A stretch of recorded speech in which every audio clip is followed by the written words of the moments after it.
In the fog-shrouded town of Dusk Vale, Lucien Moreau's shop stands at the heart of the square, filled with ticking clocks, winding gears, and the faint scent of oil and candle wax. He's a man of precision and pride, obsessed with mastering time itself. If God can command the sun, Lucien says, then surely man can command the clock. One stormy night, an old stranger enters his shop. Draped in tattered black robes, the man offers Lucien a peculiar crystal gear, unlike any metal or stone he's seen. It runs on what you value most, the stranger whispers.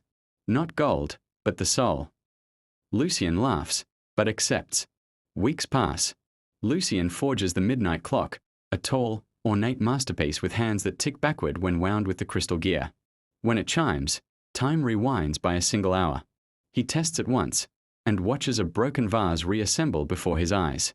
He smiles, unaware that his reflection looks a little older. Lucien uses the clock to fix a mistake, reviving a bird his apprentice accidentally killed. The boy calls it a miracle. Lucien's eyes gleam with pride. But that night, he dreams of countless gears grinding beneath his skin. When he wakes, his hands tremble, and his heart ticks faintly, like a clock inside his chest. Word spreads. A grieving widow begs Lucien to turn back time, just 1 hour, to save her dying child. He hesitates, but accepts. The child lives. The widow weeps in gratitude. Yet Lucien's eyes grow pale, his voice raspier, his laughter hollow. The clock's crystal glows red. Lucien becomes addicted. He turns back time to perfect his work, to win arguments, to undo failures.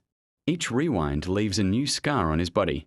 His apprentice begs him to stop, but Lucien is lost in obsession. Time is mine to command, he declares. Outside, every clock in Duskvale begins to tick out of sync. Reality fractures. The sun rises and sets twice in one day. Birds fly backward. People begin reliving the same moments again and again, unaware. In his workshop, Lucien's clocks tick in opposite directions, their chimes overlapping in a maddening cacophony. The stranger returns. You've spent too many hours that weren't yours, he says. Lucien pleads for one last chance, to undo all his broken. The stranger nods. Then the clock must take everything. Lucien wins the midnight clock one final time. When the chime sounds, Duskvale freezes. The people vanish. The clocks fall silent. And Lucien stands alone in the void, surrounded by floating gears, his body unraveling into dust and light. I only wanted more time, he whispers. Years later, travelers passing through the ruins of Duskvale find a single shop still standing. Inside, one clock remains, the midnight clock, its hands frozen. But every